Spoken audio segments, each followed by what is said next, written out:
Hello students, welcome back to the channel. तो आज हम करने जा रहे हैं अलंकार। तो हमने इससे पहले कुछ छंद जो है ऑलरेडी कर लिए हैं और उनकी वीडियोस जो हैं वो मेरे चैनल पे अपलोड है।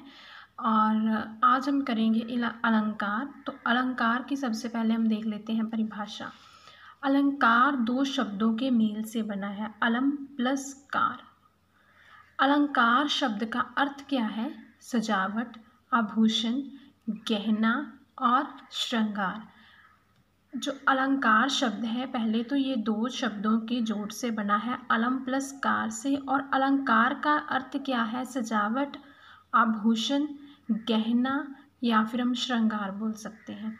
तो जिस तरह से आभूषण नारी के सौंदर्यता को बढ़ाते हैं, उसी तरह से अलंकार से कविता की शोभा बढ़ जाती है। तो जिस प्रकार से नारियां जो हैं वो आभूषण पहनती हैं और नारी की सौंदर्यता को बढ़ाने के लिए आभूषण का बहुत ही ज़्यादा महत्वपूर्ण रोल होता है, उसी प्रकार से अलंकार का कविता की शोभा को बढ़ाने के लिए बहुत ही महत्व होता है।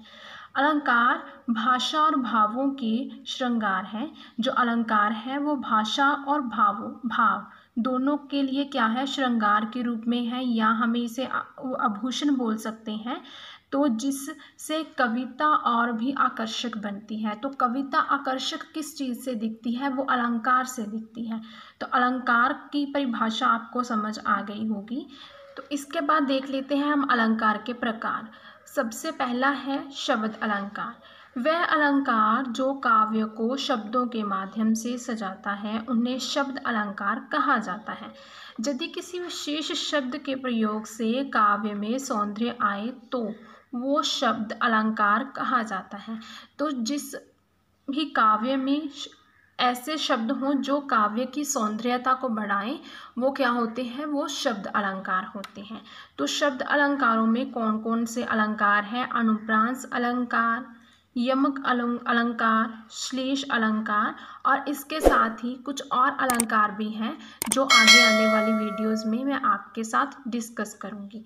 तो साथ साथ मैं आपको बताती जाऊंगी कि ये कौन सा अलंकार है, शब्द अलंकार है, अर्थ अलंकार है, कौन सा है।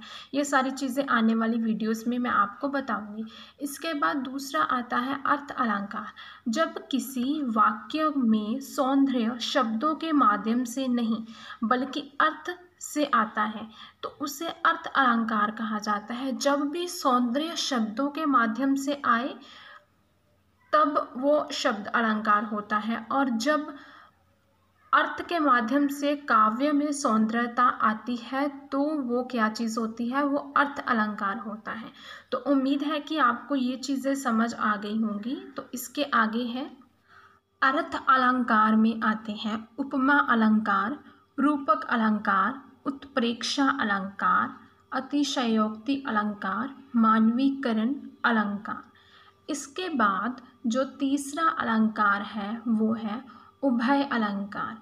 उभय अलंकार उसे कहते हैं जिसमें शब्द अलंकार और अर्थ अलंकार दोनों ही हों। इसका अर्थ है जिस काव्य में शब्द अलंकार और अर्थ अलंकार दोनों के माध्यम से काव्य की जो सौंदर्यता है वो बढ़े, वो क्या होता है? वो उभय अलंकार होता है। तो उम्मीद है कि आपको शब्द अलंकार, अर्थ अलंकार और उभय अलंकार तीनों के बारे में अच्छे से समझ आ गई होगी। तो शब्द अलंकार वो होता है जिसमें काव्य में शब्दों के माध्यम से सौंदर्यता बढ़ती है, वो शब्द अलंकार है। जिसमें अर्थों के माध्यम से काव्य की सौंदर्यता बढ़ती है, वो अर्थ अलंकार है। और उभय अलंकार जिसमें दोनों के माध्यम से ही, दोनों से ही शब्द और अर्थ दोनों अलंकारों से ही काव्य की सौंदर्यता बढ़ती है, काव्य की शोभा बढ़ती है, वो उभय अलंकार है। तो इस जो मैंने आपको अलंकार करवाए हैं या फिर जो मैंने आपको इससे पहले छंद करवाए हैं, ये सभी मैंने अपने ब्लॉग पे अपलोड किए हुए हैं। आप हिंदी से संबंधित जो भी कंटेंट देखना चाहते हैं या फिर अभी तक जो मैंने अपलोड नहीं किया हुआ वो भी अगर देखना चाहते हैं, कुछ भी आपको चाहिए तो आप मुझे कमेंट सेक्शन में बोल सकते हैं, मैं ब्लॉग पे वही चीज़ अपलोड कर दूँगी।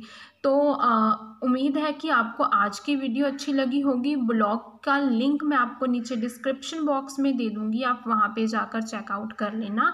और अगर अच्छी लगी है वीडियो तो चैनल को सब्सक्राइब कर लेना, बेल आइकन को प्रेस कर लेना।